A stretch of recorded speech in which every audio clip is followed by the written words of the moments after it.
Hello friends, कैसे हैं आप लोग। आई होप आप लोग बहुत अच्छे होंगे, अपनी पढ़ाई लिखाई भी बहुत अच्छे से कर रहे होंगे।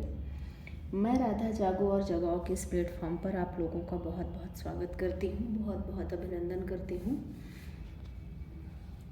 जैसा कि मैंने प्रॉमिस किया था कि मैं आर ओ के लिए कुछ खास करूँगी, और उस कुछ खास में ये था कि आर ओ के पेपर में अभी तक जितने भी पेपर हुए हैं जिस भी साल में, उनमें जितने भी टॉपिक पूछे गए हैं सभी सब्जेक्ट के, जीएस के सभी सब्जेक्ट के, उन सारे टॉपिक को हम डिटेल में पढ़ेंगे, जिससे भविष्य में अगर उन टॉपिक से प्रश्न बनते हैं तो हमारे एक भी प्रश्न गलत ना हो। ये है हमारा उद्देश्य, और इसी उद्देश्य की पूर्ति के लिए आज मैं आ चुकी हूँ, हाजिर हो चुकी हूँ। तो आइए आज हम अपनी पहली क्लास शुरू करते हैं, और इस पहली क्लास की सभी को बहुत बहुत शुभकामनाएं। और चलिए फिर स्टार्ट करें। तो मैंने इस रिगार्डिंग की क्या पढ़ा जाए, कौन सा सब्जेक्ट पढ़ा जाए, पूछा था कुछ लोगों से, और सभी से पूछा था, जिसमें से कुछ रिप्लाई आए थे कि दीदी मॉडर्न हिस्ट्री पढ़ाओ, कुछ लोगों ने कहा दीदी पॉलिटी पढ़ाओ। तो फिर मैंने जब विचार किया तो मुझे लगा कि पॉलिटी ही पढ़ना ठीक रहेगा सबसे पहले। उसका कारण ये था कि पॉलिटी मतलब हिस्ट्री और ज्योग्राफी दोनों की तुलना में अगर देखा जाए तो थोड़ा छोटा सब्जेक्ट है, और आर ओ की परीक्षा में जितने क्वेश्चन हिस्ट्री से आते हैं, जितने क्वेश्चन ज्योग्राफी से आते हैं, उतने क्वेश्चन पॉलिटी से नहीं आते, थोड़े कम आते हैं, 2-4 क्वेश्चन कम आते हैं। क्योंकि हिस्ट्री में 3 भाग हैं और ज्योग्राफी है, उसमें भी 2 ज्योग्राफी हमको पढ़नी पड़ती है, भारत और वर्ल्ड। तो इसलिए हमने इंडियन पॉलिटी शुरू करने का सोचा। आइए शुरू करते हैं फिर। जो हमारा पॉलिटी नामक सब्जेक्ट है, वो चाहे जो भी परीक्षा हो, उसमें हमको जो पॉलिटी है उस सब्जेक्ट में हमको बस 3 ही चीज़ें पढ़नी हैं। भाग उसके पढ़ने हैं, अनुसूची पढ़ना है और अनुच्छेद पढ़ना है। अनुसूची 12 है, अनुच्छेद 395 है, उसमें ABC आ जाते हैं, और भाग 22 भी है और 25 भी हैं। ये आप जानते हैं, पूरी पॉलिटी इतने में आके सिमट जाती है। लेकिन जब हम इसको डेप्थ में पढ़ते हैं, विस्तारित पढ़ते हैं, तो ये अपने आप में बहुत बड़ा सब्जेक्ट दिखाई देता है हमको। चलिए समय को ना गवाते हुए शुरू करें। और हाँ, हमारे हमारी जो क्लास है उसमें आपको होगा क्या क्या, जो उसके लिए मैं पहले ही बता दूँ। इस क्लास में हम पहले उस टॉपिक को डेप्थ में पढ़ेंगे, उसके बाद हम क्वेश्चन आंसर भी करेंगे, और साथ में आपको कुछ क्वेश्चन होमवर्क के रूप में भी दिए जाएंगे, जिसका आंसर आप लोग कमेंट बॉक्स में कमेंट करेंगे। मैंने कहा था ना, मैं मेहनत करूँगी भी, साथ में करवाऊँगी भी। यकीन मानो बहुत मेहनत लगी इस कंटेंट को तैयार करने में। आइए फिर समय को ना गवाते हुए एकदम शुरू करते हैं। जो 2016 के पेपर में पॉलिटी के जो भी टॉपिक पूछे गए हैं, उन टॉपिक के बारे में यहाँ पर हमने लिखा है। पहला जो टॉपिक है भारत का संवैधानिक विकास, उससे 2 प्रश्न मतलब 2 टॉपिक निकले हैं। भारत परिषद 2 पॉइंट निकले हैं, भारत परिषद, इंडिया काउंसिल, भारत सरकार अधिनियम 1935।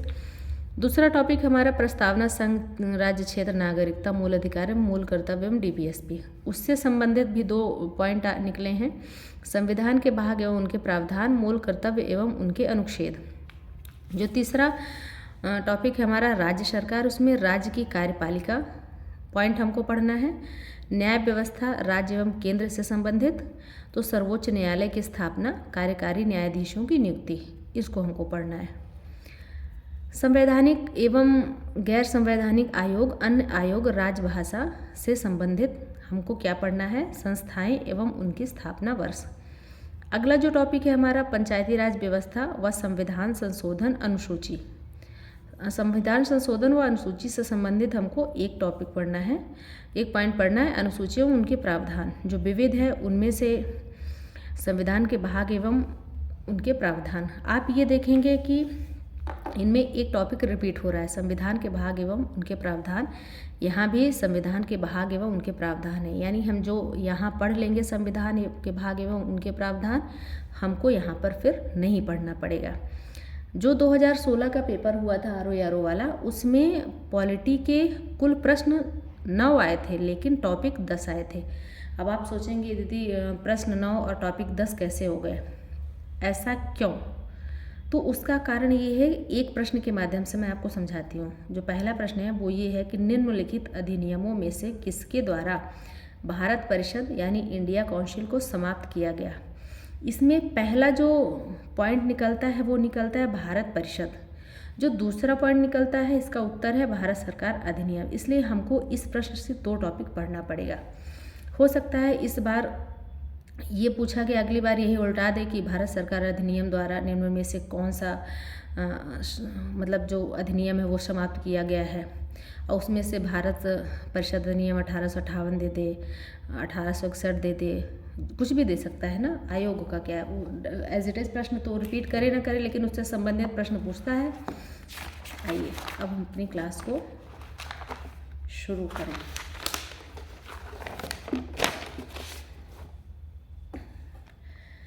आज हम यही प्रश्न पढ़ेंगे, निम्नलिखित अधिनियमों में से किसके द्वारा भारत परिषद इंडिया काउंसिल को समाप्त किया गया, जिसका उत्तर है भारत सरकार अधिनियम 1935।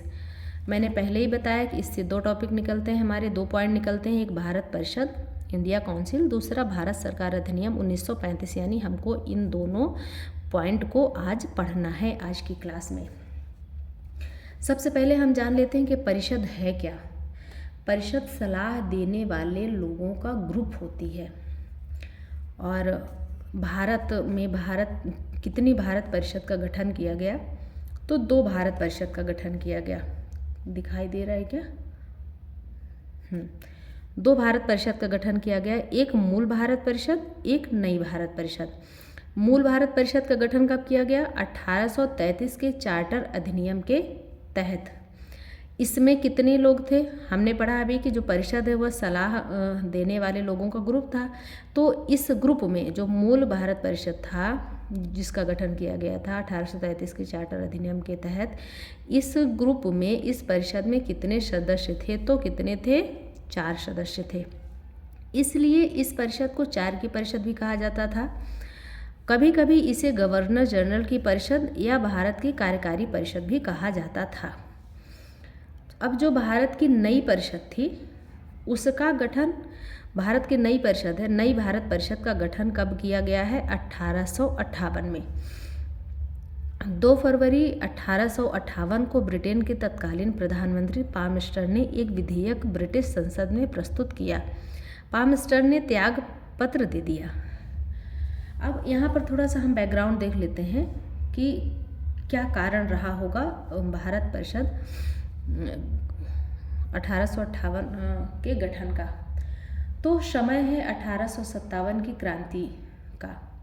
1857 की क्रांति होती है भारत में, और वह एक महाआंदोलन कहा जाता है जिसको बहुत बर्बरतापूर्वक ब्रिटिश सरकार ने दमन किया और उनकी हालत भी खराब हो गई। और यह 1857 की क्रांति ब्रिटिशर्स के लिए एक बहुत बड़ी चुनौती बनकर खड़ी हुई। वो ब्रिटिश उपनिवेश नहीं चाहता था कि इस तरह की कोई दूसरी क्रांति भविष्य में हो। उसके लिए क्या करना पड़ेगा कि भारत के लोगों को थोड़ा सा शांत करना पड़ेगा। और अगर हम एक लहजे में कहें तो जो लॉलीपॉप देना पड़ेगा उस तरह का। अगर ये पूरी तरह से शांत करना चाहते तो छोड़ के ही चले जाते हमारा देश, लेकिन ये छोड़ के नहीं गए। ये छोड़ के भी नहीं जाना चाहते थे और चाहते भी नहीं थे कि इनके खिलाफ भारतीय विद्रोह करें। तो इसके लिए बीच का रास्ता ये था कि किसी भी तरीके से इनको थोड़ा सा शांत किया जाए। और जब भारत में 1857 की क्रांति होती है जिससे ब्रिटिश में जो बैठे हुए लोग थे तो उनका दिमाग ये कहता है कि भाई कंपनी शासन कर रही थी, तो कंपनी की अराजकता थी जिसके कारण ये विद्रोह हुआ। तो कंपनी जब अराजकता कर रही तो कंपनी के शासन को समाप्त करो और भारत का शासन डायरेक्ट ब्रिटिश के ताज के हाथ में सौंपा जाए।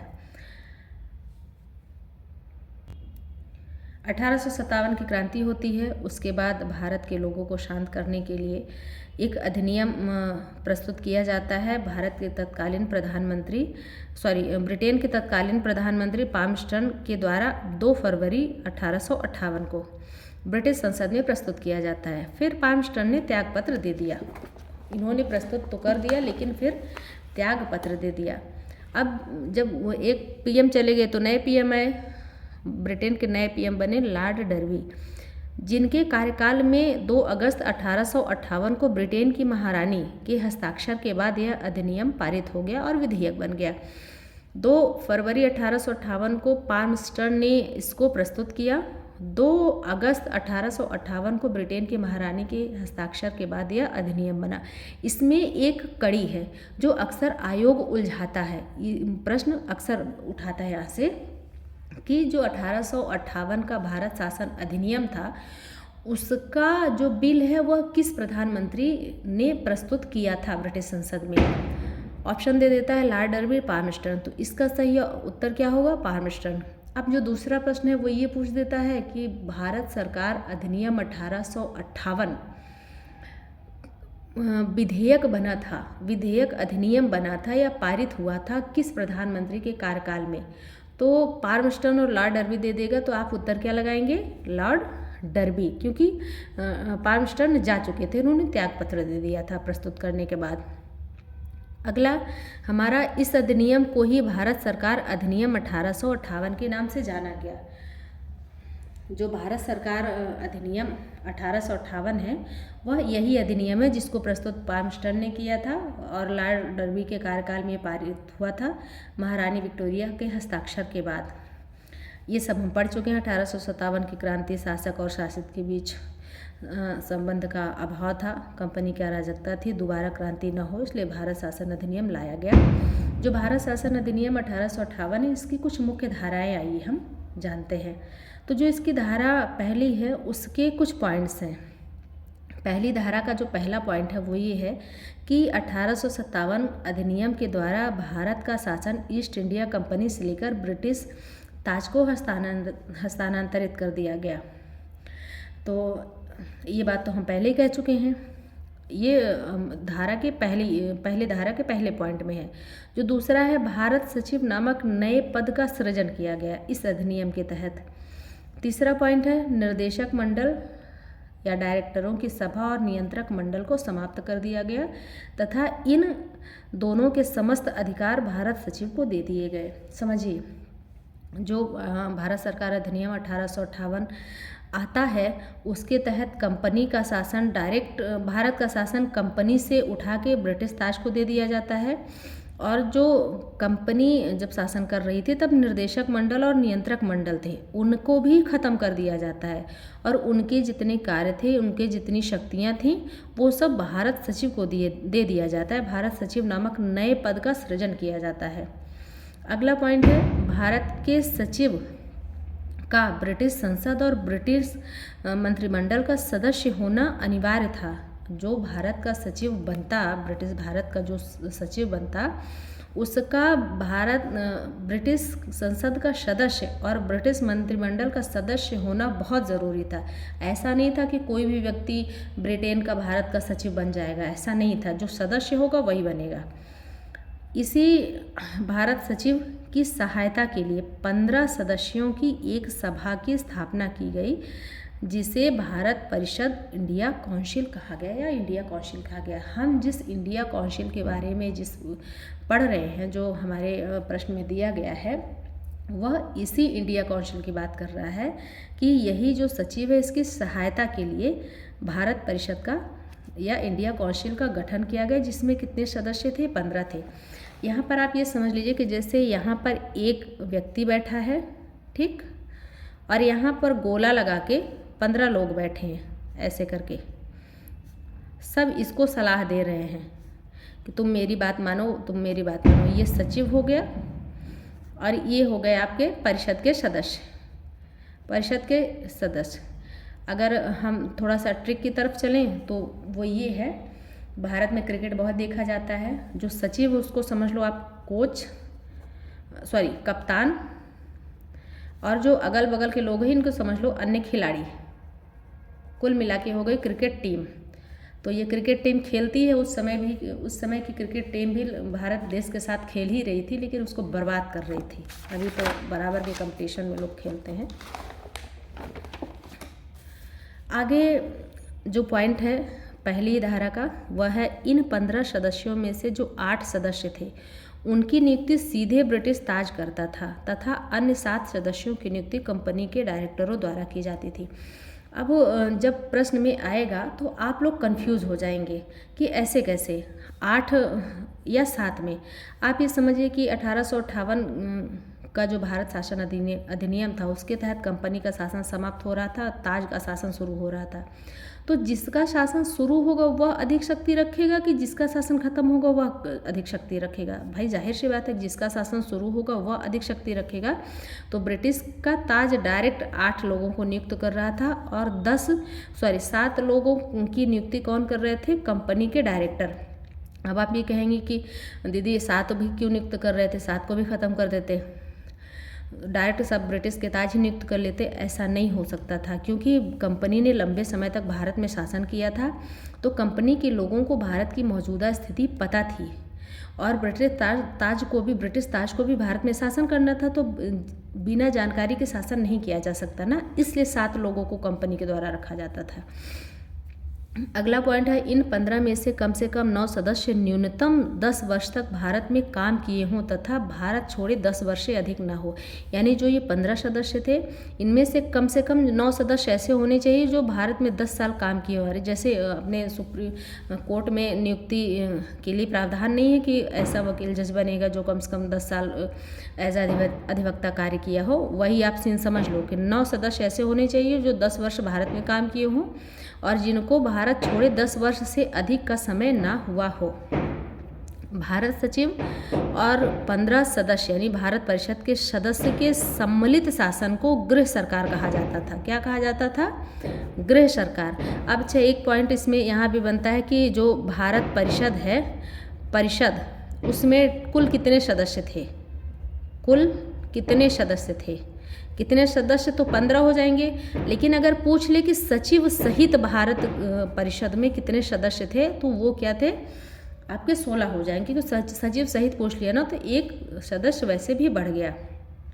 अगला पॉइंट है भारत सचिव प्लस 15 भारत परिषद के सदस्यों का वेतन एवं अन्य खर्चा भारतीय राजस्व पर भारित था। सचिव और सभी सदस्यों का जो खर्चा था, वेतन आदि था, वो भारत के राजकोष से जाता था। दूसरा जो इसका दूसरी धारा वह यह है कि भारत परिषद का अध्यक्ष भारत सचिव को बनाया गया। भारत सचिव को सामान्यतः एक मत देने का अधिकार था, किंतु बराबरी की स्थिति में एक अतिरिक्त मत निर्णायक मत देने का भी अधिकार था। मतलब अगर 16 लोग बैठे हैं, जो पिछले पेज में मैंने बताया कि एक जो यहाँ पर कप्तान बैठा है, अगल बगल जो खिलाड़ी बैठे हैं, तो जो मताधिकार होता था तो ये 15 भी एक देते थे और ये भी एक देता था। तो अगर कभी ऐसी स्थिति बनी कि 8 इधर हो गए 8 इधर हो गए बराबर हो गए, तो इस स्थिति में ये जो कप्तान है वह एक्स्ट्रा एक मत और दे सकता था, चाहे वो इधर दे दे चाहे वो इधर दे दे, तब वो निर्णायक मत कहा जाता था। अगला प्रावधान है आपका कि भारत सचिव अर्थव्यवस्था और अखिल भारतीय सेवाओं के विषय में भारत परिषद के सदस्यों की सलाह मानने के लिए बाध्य था। समझिए, जो किसके विषय में? अर्थव्यवस्था और अखिल से भारतीय सेवाओं के विषय में मानने के लिए बाध्य था, अन्य विषय में सलाह मानने के लिए बाध्य नहीं था। भारत सचिव को अपने कार्य की वार्षिक रिपोर्ट ब्रिटिश संसद को प्रस्तुत करना अनिवार्य था। यही सारे जो पॉइंट हैं, यही सारे पॉइंट जो कॉन्सेप्चुअल प्रश्न बनते हैं यहीं से उठा लिए जाते हैं। ऐसे ही अब पूछ ले कि किन मतलब विषयों पर भारत का सचिव जो था वो स्वतंत्र था, किन पर स्वतंत्र नहीं था, मतलब अनिवार्य था रिपोर्ट प्रस्तुत करना या नहीं था। ऐसे कुछ बना लेता है और हम लोग परेशान हो जाते हैं। जो अगला प्रावधान है वो ये है कि भारतीय प्रशासन के अंतर्गत पदों पर नियुक्तियां, भारतीय प्रशासन के दिख रहा है कि नहीं, के अंतर्गत मैं बोल रही हूँ, जहाँ ना दिख रहा होगा तो माफ़ करिएगा थोड़ा सा। भारतीय प्रशासन के अंतर्गत पदों पर नियुक्तियां करने का अधिकार ब्रिटिश सम्राट ने भारत सचिव भारत सचिव सहित भारत परिषद व भारत में स्थित उच्च पदाधिकारियों के बीच विभाजित कर दिया। भाई ब्रिटिश का ताज तो यहाँ नियुक्ति करने आएगा नहीं, जो भारत का सचिव है और वहाँ के जो परिषद के सदस्य हैं और जो उच्च पदाधिकारी जो पहले से कार्यरत थे कुछ, उनको सौंप दिया गया। 5वां प्रावधान है आपका, भारत परिषद के किसी भी सदस्य को ब्रिटिश संसद के प्रस्ताव के माध्यम से या फिर ब्रिटिश ताज की स्वीकृति से हटाया जा सकता था। जो भारत परिषद था 15 सदस्यीय, उसके किसी भी सदस्य को ब्रिटिश संसद में प्रस्ताव पारित करके या फिर जो ब्रिटिश का ताज राजा या रानी होता था उसकी स्वीकृति से हटाया जा सकता था। और साथ ही भारत सचिव को भारत के वायसराय से गुप्त पत्र व्यवहार करने का भी अधिकार दिया गया। जो 6वां प्रावधान है वह ये है, भारत के गवर्नर जनरल, परिषद के विधिक सदस्य तथा अधिवक्ता जनरल की नियुक्ति का अधिकार ब्रिटिश के सम्राट को दिया गया। मतलब अब जब शासन ही ब्रिटिश के सम्राट के तहत हाथ में चला गया तो नियुक्ति भी तो बड़े बड़े पदों की वही करेगा। 7वां है, इस अधिनियम के तहत गवर्नर जनरल का नाम बदलकर वायसराय कर दिया गया। प्रश्न बन जाएगा डायरेक्ट, किस अधिनियम के तहत गवर्नर जनरल के पद का नाम बदलकर वायसराय किया गया? तो उसका उत्तर क्या होगा? भारत सरकार अधिनियम 1858। इस कानून का इस्तेमाल करके अब भारत में गवर्नर की नियुक्ति सीधे ब्रिटिश ताज द्वारा की जाती है। ये कॉमन सी बात है, जब शासन ही ब्रिटिश ताज के पास गया तो नियुक्ति भी ब्रिटिश ताज ही करेगा। मुगल शासक के पद को हमेशा के लिए समाप्त कर दिया गया। आप लोगों के लिए क्वेश्चन है बीच में ही, वैसे क्वेश्चन तो लास्ट में है, वीडियो के अंत में बताऊंगी, लेकिन अभी एक क्वेश्चन है। आप लोग ये सर्च करके बताइएगा कि आखिरी मुगल सम्राट कौन था? मुगल सम्राट कौन था? सम्राट का नाम व कार्यकाल। ये आप लोगों के लिए प्रश्न है, कमेंट बॉक्स में कमेंट जरूर करें। चलिए आगे चलते हैं, बस थोड़ा सा ही है, बहुत लंबा नहीं है, परेशान बिल्कुल मत होइए। हम भारत सरकार अधिनियम 1858 की कुछ कमियां भी हम देख लेते हैं। मुख्य तो पहली कमी ये है कि भारत सचिव प्लस भारत परिषद के 15 सदस्यों का वेतन एवं अन्य खर्चे भारतीय राजस्व पर भारित होना। काम ब्रिटेन के लिए कर रहे हैं, पैसा हमारे देश से लेंगे। ये कितने चुट्टे थे कि पता, अब क्या ही बताएं, कुछ कहना क्या ही कहें। जो अगली कमी थी वो थी कि प्रशासन में भारतीयों को भागीदारी नहीं दिए।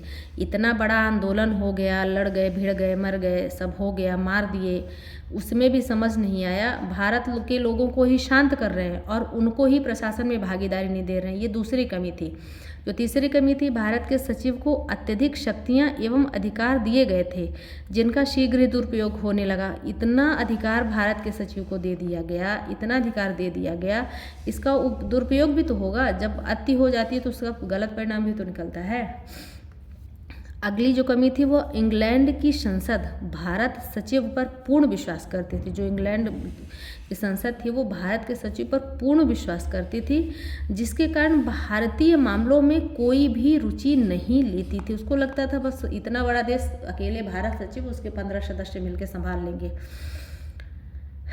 अब हम पढ़ेंगे भारत सरकार अधिनियम 1858 के बारे में आलोचना की टिप्पणियाँ किसने की थी, आलोचनात्मक टिप्पणियाँ किसने की थी। इस अधिनियम से कोई ठोस परिवर्तन के स्थान पर नाम मात्र के ही परिवर्तन हुए। ये कथन किसका था? तो कनिंघम ने कहा था ऐसा, कि जितना लपर करके किए थे ना कि हम परिवर्तित कर देंगे भारत की नीतियों को, भारत के लोगों को संतुष्ट कर लेंगे, को हुआ गया कुछ नहीं, बस नाम मात्र का ही हुआ जो हुआ। अगला कथन है, एक राजनीतिक शक्ति के रूप में 1858 से बहुत पहले ही कंपनी समाप्त हो चुकी थी। 1858 ईस्वी के अधिनियम ने तो कंपनी के शव को यानी कंपनी की लाश को केवल भली भांति दफनाने का काम किया था। कंपनी बहुत पहले ख़त्म थी, बस उसको औपचारिक रूप दिया गया था उसकी समाप्ति का। बस ये किसने कहा था? मयूर जी ने कहा था।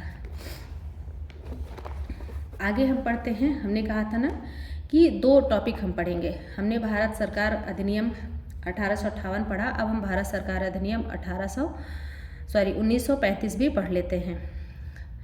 ब्रिटिश संसद द्वारा पारित एक अधिनियम था, शाही स्वीकृति मिली है 2 अगस्त 1935 को, जो भारत सरकार अधिनियम 1935 था, यह ब्रिटिश संसद द्वारा पारित एक अधिनियम था। इसको शाही स्वीकृति मिली कब? 2 अगस्त 1935 को। ये लंबा बहुत था, इसकी लंबाई के कारण भारत सरकार पुनर्मुद्रण अधिनियम का 1935 इसको कहा गया था, के द्वारा सर्वपूर्वव्यापी रूप से 2 अलग अलग अधिनियमों में इसको विभाजित किया गया था। पहला क्या था? भारत सरकार अधिनियम 1935, दूसरा बर्मा सरकार अधिनियम 1935। भारत सरकार अधिनियम 1935 में 321 धाराएं और 10 अनुसूचियाँ थी। बर्मा सरकार अधिनियम 1935 में 159 धाराएं थी और 6 अनुसूचियाँ थी। पहले मैंने सोचा दोनों पढ़ा दूँ, फिर मैंने कहा नहीं, इसको नहीं पढ़ाएंगे क्योंकि वीडियो बहुत लंबा हो जाएगा। इस वजह से हम सिर्फ भारत सरकार अधिनियम 1935 ही पढ़ेंगे। इसके जो प्रावधान थे, इस अधिनियम द्वारा भारत परिषद इंडिया काउंसिल को समाप्त किया गया। इस अधिनियम द्वारा भारत परिषद इंडिया काउंसिल 1858 को समाप्त कर दिया गया, जिसके बारे में अभी पीछे तक पढ़ रहे थे। दूसरा प्रावधान था, इस अधिनियम द्वारा प्रांतों में द्वैध शासन को समाप्त कर दिया गया तथा प्रांतीय स्वायत्तता का शुभारंभ किया गया। इसके परिणाम स्वरूप भारत में संघीय सरकार की स्थापना हुई। अब थोड़ा जल्दी जल्दी पढ़ेंगे क्योंकि वीडियो लंबा हो चुका है, आप लोग बोर ना हो जाए। अगला हमारा जो प्रावधान था वो ये था कि इसके द्वारा अनुसूचित जातियों, श्रमिकों और महिलाओं के लिए अलग निर्वाचन क्षेत्र बनाए गए। देश की लगभग 10% आबादी को मतदान का अधिकार दिया गया। देश में मुद्रा प्रवाह को नियंत्रित करने के लिए एक रिजर्व बैंक की स्थापना की गई। इस अधिनियम के तहत संघीय न्यायालय की स्थापना हुई, जो 1937 में अस्तित्व में आया। सर्वोच्च न्यायालय के अस्तित्व में आने तक यह संघीय न्यायालय एक कार्यरत न्यायालय था। ये नई बात है, शायद पता चल रही है आपको, जिसमें एक मुख्य न्यायाधीश के साथ एक मुख्य न्यायाधीश के साथ 8 अधिकतम न्यायाधीश होते थे। मान लीजिए अगली बार आयोग ने प्रश्न बना दिया कि जो संघीय न्यायालय स्थापित किया गया था भारत सरकार अधिनियम 1935 के तहत, उसमें मुख्य न्यायाधीश के साथ साथ कितने न्यायाधीश थे? तो 8 थे, और टोटल न्यायाधीश पूछेगा तो 9 थे। एक मुख्य भी जुड़ जाएगा, एक 8 ये जुड़ जाएंगे। अगला प्रावधान है, इस अधिनियम में रेलवे का भी प्रस्ताव रखा गया और इसके अधिकार संघीय रेलवे को दिए गए। संघीय रेलवे का अधिकार भारत के गवर्नर जनरल को दिया गया, यानी रेलवे का भी प्रावधान था। 1935 अधिनियम के जो दोष थे, हम जल्दी से उनको भी देख लेते हैं। पहला दोष था, इस अधिनियम में रक्षा के मामले में कोई समाधान नहीं था। इसमें कोई स्पष्ट प्रावधान नहीं दिया गया था, जिसके लिए भारत स्वतंत्रता के लिए संघर्ष कर रहा था। भाई 1935 का समय है, सविनय अवज्ञा आंदोलन हो गया, बाकी सब चीज़ें हो गई, तो स्वतंत्रता ही चाह रहे थे भारतीय, तो उसके विषय में कोई बात नहीं कही गई थी। 1935 के अधिनियम में भारतीय जनता के मौलिक अधिकारों के बारे में कुछ नहीं कहा गया था। अंग्रेजों के पास अभी भी अपनी इच्छानुसार शासन की शक्ति थी इस 1935 अधिनियम के आने के बाद भी। अगला है, यद्यपि अंग्रेजों ने भारत को डोमिनियन का दर्जा दिखाई दे रहा है, का दर्जा देने का आश्वासन दिया था, परंतु उन्होंने वास्तव में कोई शक्ति भारतीयों को दी ही नहीं थी। अगली जो बात है वह भारतीयों को शक्तियां हस्तांतरित न करने के कारण भारतीय राष्ट्रीय कांग्रेस और मुस्लिम लीग दोनों ने इसका विरोध किया, इसे अस्वीकार किया। अब हम आ जाते हैं मोस्ट इम्पॉर्टेंट क्वेश्चन आंसर में। बहुत अधिक क्वेश्चन आंसर नहीं है, आप लोग बस जल्दी से देख लें। पहला क्वेश्चन है, भारत सरकार अधिनियम 1935 में कितने अनुच्छेद व कितने अनुसूचियाँ थीं? आपने पहले पढ़ा 321 अनुच्छेद, 10 अनुसूचियाँ। किस अधिनियम के तहत प्रांतीय स्वायत्तता की शुरुआत की गई? भारत सरकार अधिनियम 1935। अगला प्रश्न है, किस अधिनियम के तहत भारत में संघीय न्यायालय की स्थापना की गई? भारत सरकार अधिनियम 1935। अगला प्रश्न है आपका, भारत सरकार अधिनियम 1935 के अंतर्गत निम्नलिखित में से क्या प्रावधान थे? कौन से प्रावधान थे? प्रांतों में द्वैध शासन का अंत, केंद्र में द्वैध शासन की शुरुआत, केंद्र और प्रांतों के बीच शक्तियों का विभाजन हुआ, उपर्युक्त सभी। तो इसका सही उत्तर है उपर्युक्त सभी प्रावधान थे।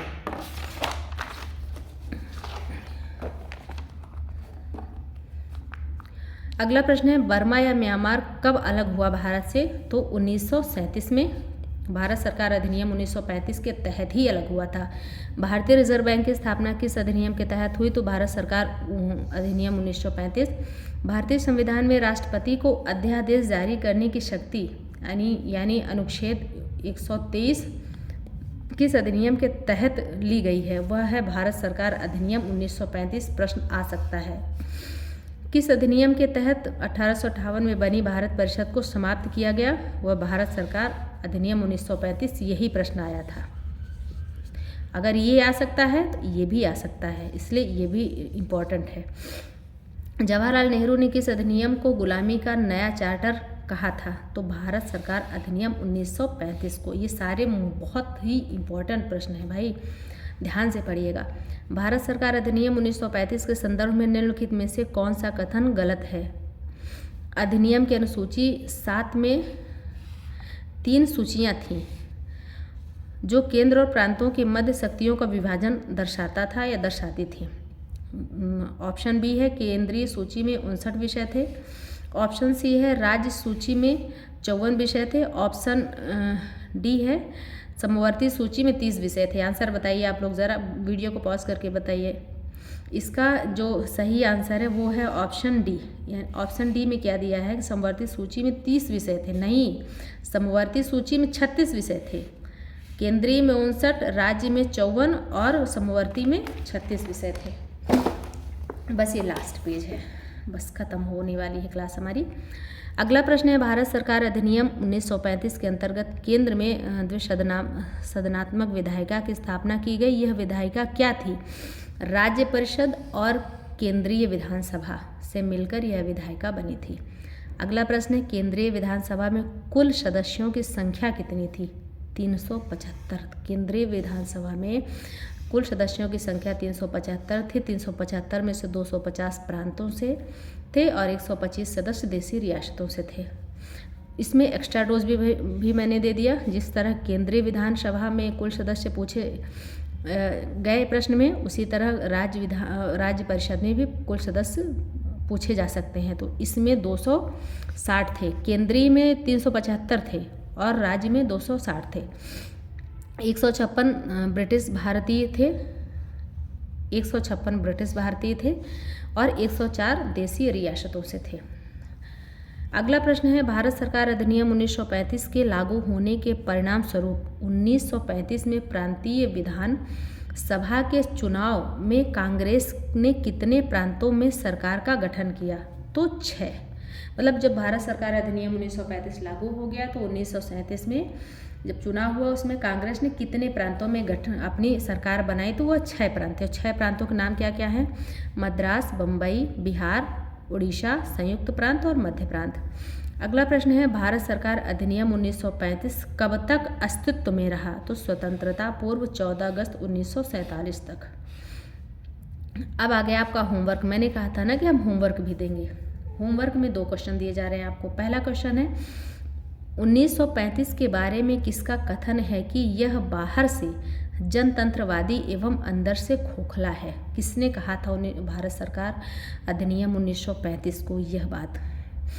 अगला प्रश्न है, 1935 भारत सरकार अधिनियम के तहत कितने प्रांतों में 2 सदन बने जिन्हें विधान परिषद और विधानसभा कहा गया? इन दोनों प्रश्नों के उत्तर आप लोग कमेंट बॉक्स में देंगे और आशा करती हूँ आप लोगों को यह क्लास बहुत पसंद आई होगी और थोड़ी सी लंबी ज़रूर हो गई है। अगर आप लोग कहेंगे तो कल से जो प्रश्न उत्तर हैं उनको काट दिया जाएगा, वो नहीं कराए जाएंगे, सिर्फ थ्योरी कराई जाएगी। मैंने प्रश्न उत्तर इसलिए करा दिए ताकि आप जब पढ़ने के बाद प्रश्न करते हैं तो आपका कॉन्सेप्ट और भी क्लियर हो जाता है। और बाकी वीडियो को पूरा देखने के लिए बहुत बहुत धन्यवाद। आज 1000 सब्सक्राइबर पूरे हो गए, इसके लिए आप लोगों को बहुत बहुत बधाई। ये मेरा कोई प्रयास नहीं था, ये सब आप लोगों के सहयोग का ही परिणाम है, तो बधाई भी आप लोगों को ही बनती है। और मेरी तरफ से बहुत बहुत आभार, बहुत बहुत धन्यवाद। साथ अपना बनाए रखिएगा। मुझसे जो गलती होती होंगी, जो मुझ में कमियाँ रहेंगी, उनको आप बताते भी चलिएगा, मैं सुधार भी करते चलूँगी। और इसी तरह क्लास बनेगी, आगे चल के हृदय भी बनेगा। मैं एक बात और सोच रही हूँ कि कम से कम 10-20 क्वेश्चन डेली अलग से वीडियो में बना के, जैसे यहाँ पे पॉलिटी पढ़ा रहे हैं तो हिस्ट्री या ज्योग्राफी के 10 क्वेश्चन नहीं 20 क्वेश्चन डेली इसी तरह पढ़ा दिए जाए MCQ के रूप में। तो कम से कम आपके, अगर हम कहते हैं कि हमने 30 क्वेश्चन भी करा दिए तो 10 दिन में 300 क्वेश्चन तैयार हो गए, और 500 क्वेश्चन एक सब्जेक्ट के कंप्लीट करा के तब दूसरे सब्जेक्ट के 500 क्वेश्चन कराएंगे। इस तरह हम 500 क्वेश्चन कर लेंगे तो हमारे क्वेश्चन भी तैयार होते चलेंगे। और जैसा होगा आप लोग बताइएगा। बहुत बहुत धन्यवाद वीडियो को पूरा देखने के लिए। Thank you so much. और हाँ, चैनल पर नए हैं तो सब्सक्राइब कर लें प्लीज़। Thank you.